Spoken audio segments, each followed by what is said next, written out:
Uy.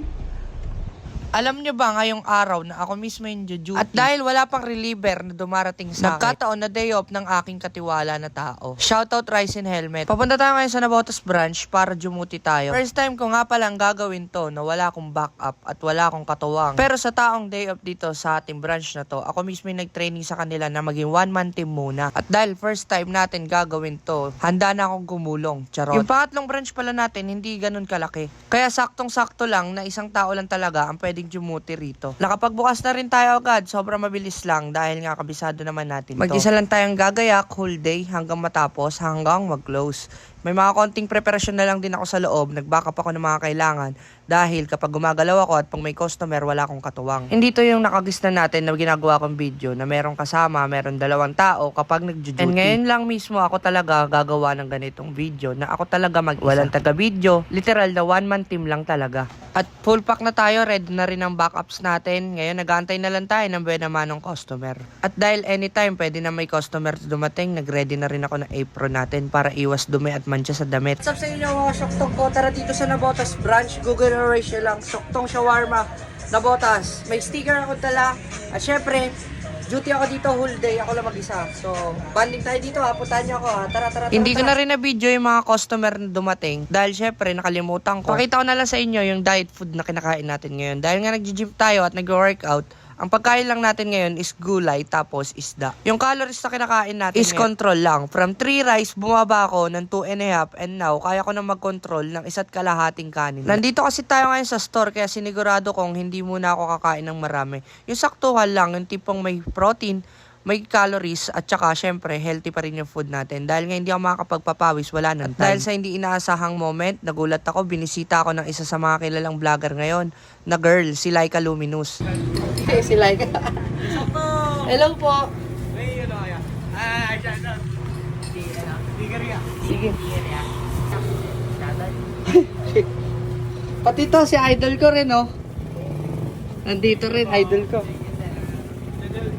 Sige, sir. Bye-bye. Shoutout. Lodi. Thank you sa pagbisita. Let's go. Buong maghapon na rin yung natapos ngayong araw at tinapos ko na rin yung mga gagawin ko until closing inventory, report at iba pang ginagawa hanggang magsarado na. At pagtapos nyan, after natin umuwi, nagpahinga tayo, nagbihes at ngayon, didiretso na tayo ng biyahe bilang MC Taxi Rider. Napakaganda nga pala ng bag natin ngayon, Immortal Belt Bag version 4. Nakakuha na rin tayo ng unang pasahero natin. Papunta na tayo sa pickup pero parang may problema. At ang naging problema natin, nag-pick up tayo sa sobrang dilim tapos hindi makontak, tapos hindi sumasagot na custom. Konting ilaw lang yung meron sa paligid tapos halos ilaw na lang ng motor ko yung nakikita natin. Nakakatakot dahil walang taong naglalakad, madilim yung area, puro sa sasakyan lang. Dahil nga takot ako sa ganito at hindi ako sanay, dali-dali akong bumalik at humanap ako ng pwesto kung saan merong liwanag. At may nakita akong dalawang motorista, isang lalaki nag-aabang, natakot pa ako at umalis na lang ako sa pickup point. Hindi ko maiwasang hindi tumingin sa paligid natin para maging alerto. Syempre nag-aantay yung isang lalaki. At dali-dali na lang din akong humanap ng pwesto na maliwanag. Saktong ikinancel na lang ng customer natin habang nagpapakalma ako ng sarili dahil natakot ako. At sa hindi inaasahang pagkakataon, nag-book ulit yung nag-cancel pero nag-aalangan ako kung ipipick up ko or i-accept. Pero dahil ang inisip ko, baka lang nag-cancel niya nang hindi sinasadya, pinikap ko na lang siya, tinry ko na lang. Dito SIM daw yung sabi niya kasi na SIM card niya, kaya hindi raw siya nakaka-receive ng tawag from hindi na same network. Humingi naman siya ng pasensya dahil ako rin nakakuha ng booking. Sabi ko wala namang kaso yun, mas safe dito sa pickup na to dahil maliwanag, may mga tao sa area. Agad ko na rin pinikap si madam for only 65 pesos, 3 km away yung drop off niya mula dito sa pickup point niya. Nagkamali siya ng pin, mali yung SIM card niya, hindi tumutugma sa SIM card na meron ako. At yon, okay na ang lahat. Dali-dali ko rin siya na i-drop off. After nun, pinasukan tayo ulit ng booking. Ang sumunod na pasahero natin ay si Sir na office guy. Medyo wala siyang alam sa pagsakay bilang pasahero. Kaya ako mismo tinuruan ko siya dahil mali yung pag-angkas niya. Ngayon, okay na. Tinuruan ko siya, sobrang basic lang. At dahil mataas talaga yung motor natin, hindi pwede yung ginagawang nakasanayan ng iba na angkas talaga. One of the main reason kung bakit ko tinuro sa kanya dahil malaking bagay yung marunong siyang umangkas. Bakit? Kasi magkokos yan ng pagtumba at pagtaob ng motor. And tenen, sabi niya ngayon nga lang daw niya ginawa yan daw yung nakasanayan niya bilang pasahero. At least safe kaming dalawa. All good. Napalalim rin yung kwentuhan ko dito sa kausap kong pasahero.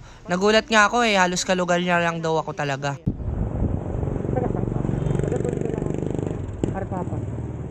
Uy! Arakata ka. Saan sa Arakata? Sombrero, Herrera. Patingin na lang mukha mo. Tinig ko. Bakit? Baka nakikita mo. Si Herrera. Yung mga susunod, masyado ng confidential yon. Siyempre, location ko na yon. Especially, address ko na. Yun lang, ito lang naman yung araw ko ngayong araw. Sasama ko ulit kayo sa biyahe natin ngayon bilang MC Taxi Rider at kung ano-ano pa ang ginagawa ko ngayon.